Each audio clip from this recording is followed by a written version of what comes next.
Assalamualaikum warahmatullahi wabarakatuh. Alhamdulillah, bersyukur kepada Allah Subhanahu wa taala pada pagi yang berbahagia ini kita masih dalam keadaan sehat. Alhamdulillah, teruslah bersyukur sehingga Allah Subhanahu wa taala akan terus menambah nikmat kepada kita, dan utamanya nikmat-nikmat yang Allah berikan di dunia ini bisa kita manfaatkan menjadi nikmat yang lebih besar, yang lebih dahsyat, yang akan kita rasakan di akhirat kelak insyaallah.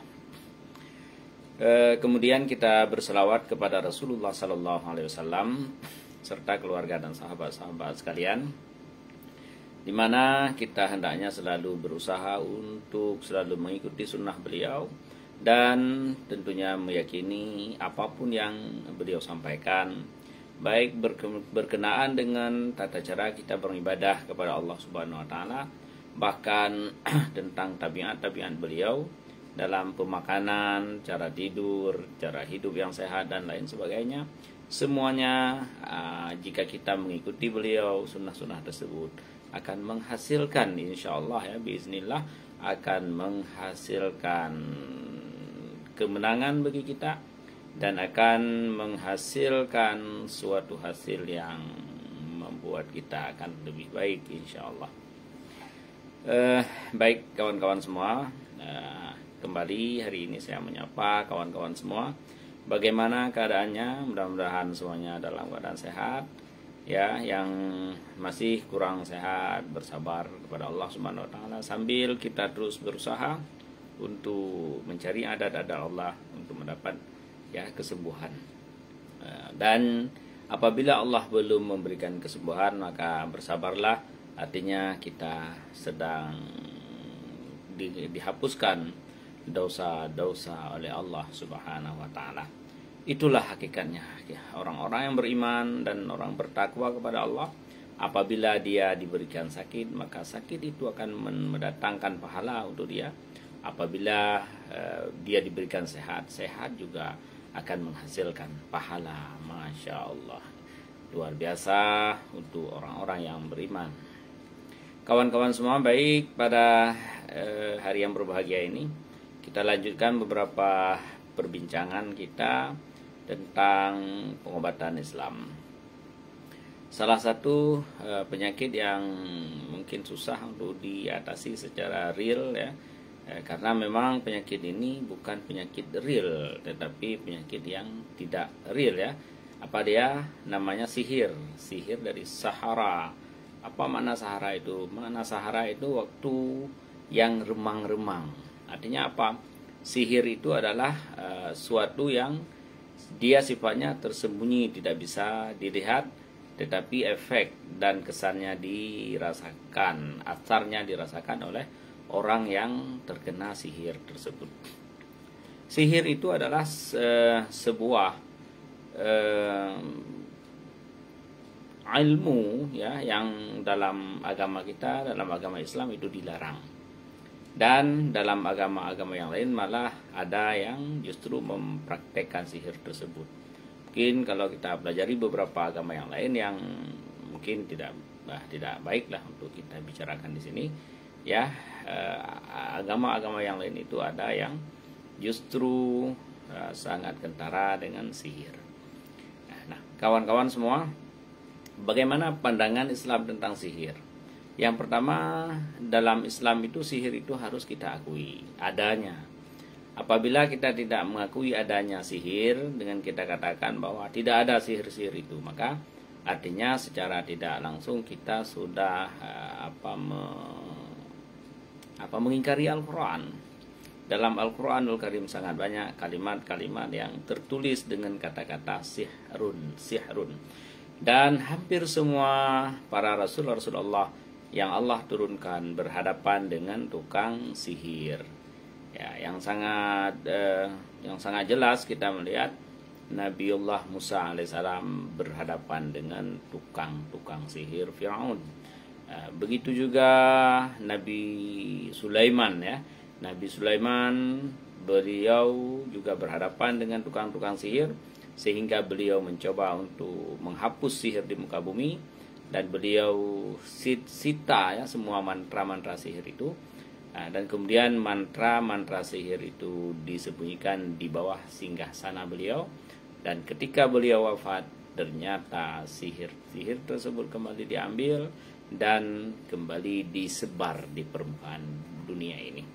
Bahkan ya Rasul kita Nabi Muhammad SAW yang kita cintai juga pernah terserang oleh sihir yang dibuat oleh Yahudi dengan sihir berbuhul yang dimasukkan ke dalam sumur, yang kemudian diobati oleh malaikat Jibril dan Mikail dengan cara diruqyah, dibacakan Al-Quran, yaitu surat Al-Falaq dan An-Nas, yang kemudian malaikat Jibril memberitahu dan para sahabat Rasulullah mengambil buhul sihir yang ada dalam sumur sehingga sakit demam Rasulullah beransur menjadi sembuh. Artinya apa? Sihir itu memang ada.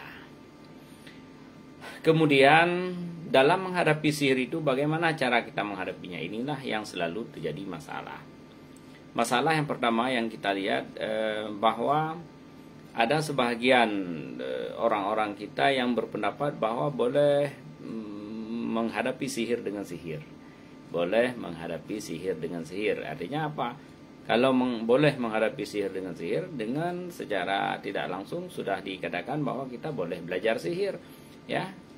Hukum belajar sihir itu pada hakikatnya adalah hukumnya haram. Dan saya berpendapat bahwa tidak boleh. Sihir itu tidak boleh kita pelajari, dan sihir itu bisa kita hadapi insyaallah dengan tidak menggunakan sihir. Dengan apa juga? Bisa dengan menggunakan Al-Quranul Karim, dengan membaca ayat-ayat Al-Quran, berdoa kepada Allah Subhanahu wa Ta'ala, insya Allah sihir itu akan teratasi, insya Allah biiznillah.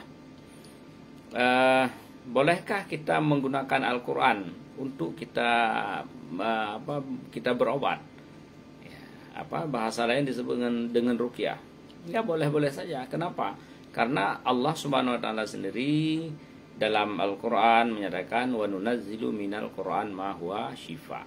Allah turunkan Al-Quran ini sebagai syifa, sebagai penyembuh. Artinya penyembuh daripada segala penyakit.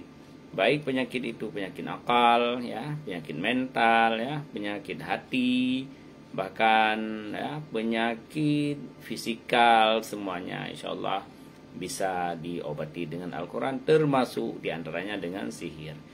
Jadi sangatlah keliru apabila ada orang yang mengatakan jangan membaca Al-Quran sebagai obat.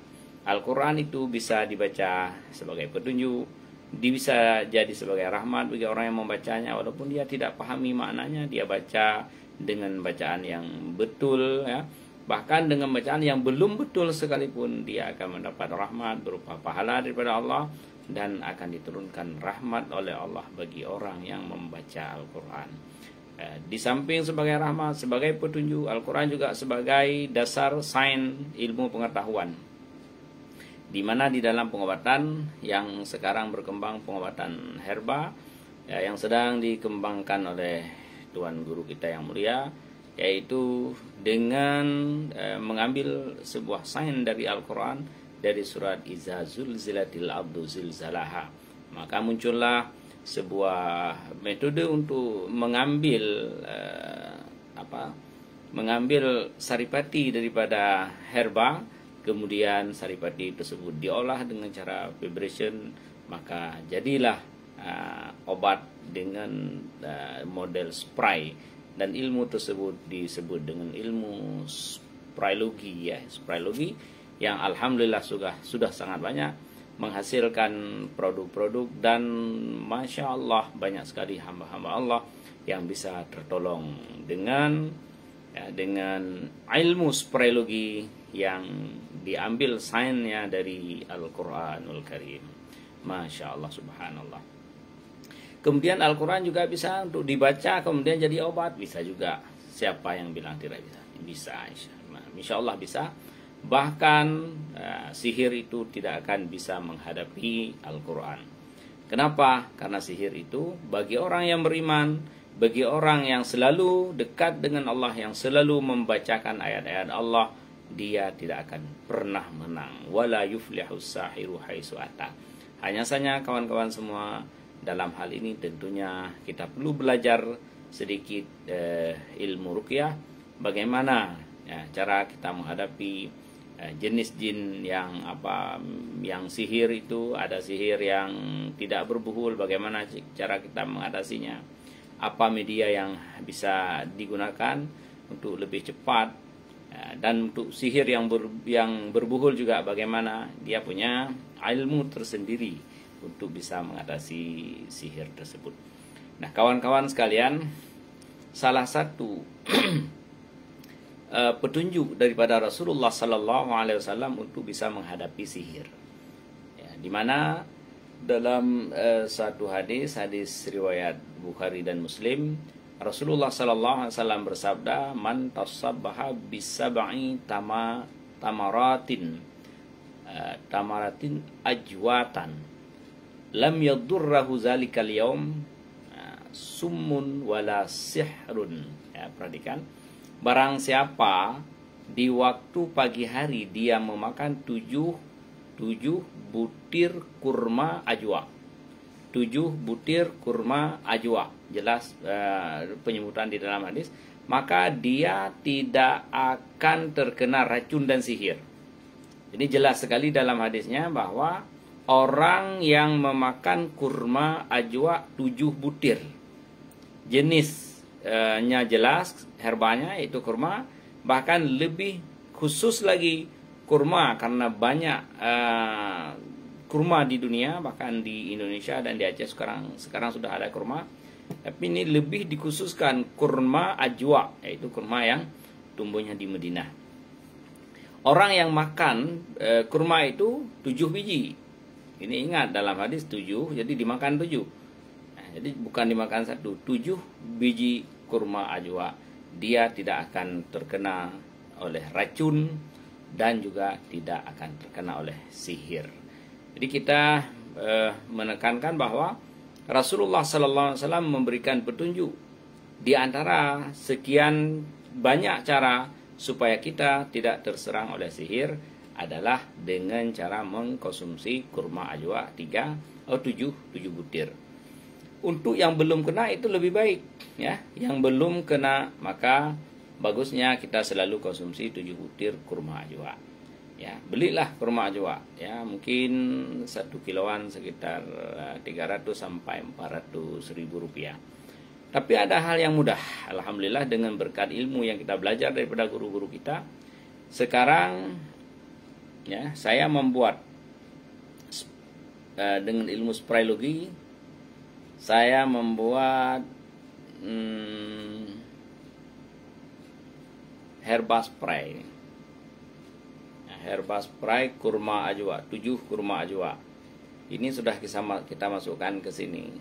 Jadi bagi kita yang susah untuk membeli kurma ajwa, atau mungkin repot atau kurang dana atau apa, ini ada solusi kurma ajwa yang sudah kita ambil intinya. Kemudian dengan ilmu yang kita belajar, kita buat dia menjadi spray saja, dia air dan tidak ada rasa apa-apa lagi. Tidak ada rasa manis, tidak ada rasa apa, nggak ada asam, nggak ada manis, nggak ada, seperti air putih saja.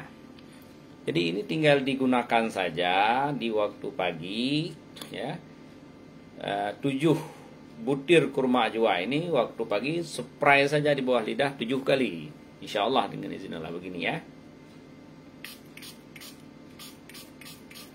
7 kali di waktu pagi, dan bagusnya juga 7 kali di waktu malam.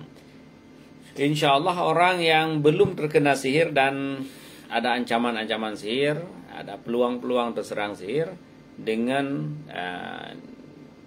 mensupply ini, karena kita pegang dari hadis Rasulullah, dengan spray ini insya Allah biiznillah kita akan terbebas daripada sihir tersebut. Bagi yang sudah kena bagaimana? Bagi yang sudah kena, cobalah diambil dulu kemudian dispray.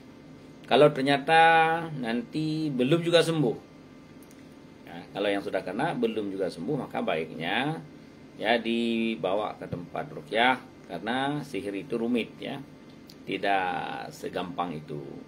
Kalau sihir yang berbuhul, kita punya banyak pengalaman meruqyah orang yang terserang sihir, setelah diruqyah kadang sembuh, kemudian dia pulang ke rumah kena lagi.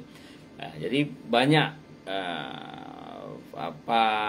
hal-hal yang bakal terjadi yang harus kita periksa secara teliti, kemudian kita selesaikan, insya Allah. Jadi kalau gunakan ini belum juga sembuh sihirnya, tapi yakinilah hadis Rasulullah bahwa sihir bisa teratasi. Belum juga berarti coba bawa ke tempat kita periksa dan kita lihat apakah memang perlu dinetralisir di rumahnya, ya, perlu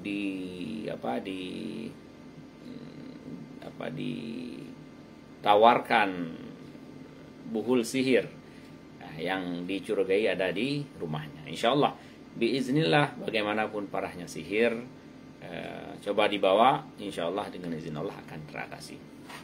Kawan-kawan semua, jadi di samping kita gunakan Al-Quran sebagai ruqyah, ternyata Rasulullah juga meninggalkan cara-cara untuk kita menghadapi sihir, yaitu dengan mengkonsumsi 7 butir kurma ajwa. Dan lebih mudah lagi sekarang Allah Subhanahu wa taala memberikan kemudahan kepada kita, ya, dengan bisa kita buat seperti ini. Masya Allah, hadza min fadli Rabbi. Inilah adalah karunia Allah yang Allah berikan untuk menolong kita. Masya Allah, alhamdulillah.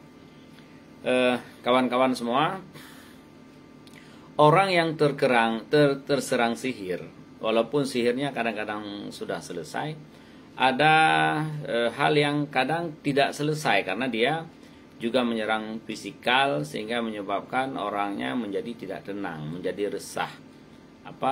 Dibilang penyakit sekarang dengan penyakit anxiety, ya. Dia murung, ya, dia tidak bisa ke tempat-tempat keramaian, atau ketika dia sendiri dia kepikiran macam-macam, sehingga menyebabkan banyak sekali penyakit yang lain yang ditimbulkan. Artinya apa? Orang yang terserang sihir, pasca sihir itu kadang-kadang orang itu terserang oleh stres yang tinggi. Maka itu juga harus diatasi. Ingat, stres itu bisa membawa penyakit, bisa membawa sakit lambung. Orang stres bisa menyebabkan kolesterolnya tinggi. Orang stres bisa menyebabkan tumbuhnya kanker di tubuhnya dan lain sebagainya. Jadi itu harus diatasi. Bagaimana cara kita mengatasi stres? Bagaimana cara kita menghilangkan kemurungan? Bawa dia supaya bisa tidur dengan berkualiti. Caranya bagaimana? Ini juga ada herba spray yang dibuat oleh seorang yang sangat ahli, yaitu tuan guru kita, yaitu anxiety, ya, orang yang murung, yang tidak bisa tidur, yang selalu kepikiran kalau tidur, terbayang sehingga tidak bisa tidur, dan tentunya akan menyebabkan lambung menjadi bermasalah, kepala menjadi sakit dan lain sebagainya. Inilah obatnya. Ini juga tinggal di spray di bawah lidah dan dispray di dalam air seperti ini. Misalnya ini air, ambil ini, kemudian spray ke dalamnya, goncang 53 kali dan bacakan Al-Fatihah. Minum air ini, insyaallah anxiety-nya, kemurungannya, ya, kurang PD-nya dan lain sebagainya, insyaallah akan teratasi dengan izin Allah. Ini anxiety spray. Masya Allah. Kawan-kawan, jadi untuk hari yang berbahagia ini, ya, kita padakan pembicaraan kita, mudah-mudahan bermanfaat.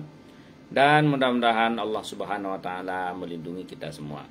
Sekali lagi saya pesan kawan-kawan semua yang terserang demam sekarang, kemudian terasa sesak di dada, tiba-tiba kadang-kadang tiba-tiba jatuh dengan rasa sakit yang parah di dada, ya, maka ketahuilah itu adalah ada pembekuan di paru-paru. Jadi hati-hati, ada pembekuan. Ini banyak sekali terjadi dan banyak juga yang sudah kita tangani, yang datang ke sini dengan keluhan cekukan, cemukak, sabi-sabi, dengan keluhan sakit di dada, dengan keluhan yang semacam itu, maka kita spray dengan SC ini, insyaallah, ya. SC ini secepat cahaya, kita spray di tempat itu, baru darah yang bekunya bisa dicairkan kembali sehingga dia menjadi sembuh. Bagi kawan-kawan yang batuknya tidak sembuh-sembuh sudah bulanan, cobalah sekali dipercaya, walaupun ini air putih. Jangan dipandang sebagai air putih, tapi lihatlah setelah dispray, insyaallah hanya 15 menit setelah dispray, bahkan tidak sampai 15 menit, kesannya langsung terasa biiznillah. Coba percaya kepada produk-produk muslim sekali-kali, coba. Jangan meremehkan temuan kita orang muslim. Nah, ya, coba dicoba yang sudah sakit-sakit seperti itu.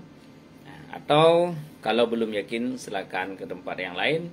Nanti seperti ada pasien kami yang setelah dibawa ke sana kemari, ya akhirnya juga harus dibawa ke sini untuk kita spray dengan SC ini. Ya. Insyaallah biiznillah, ini adalah karunia Allah yang Allah berikan obat-obat sprelogi ini dalam masa yang memang sangat-sangat dibutuhkan. Insyaallah. Subhanaka astaghfiruka wa atubu ilaik wa la haula wa la quwata illa billahil aliyyil azim. Assalamualaikum warahmatullahi wabarakatuh.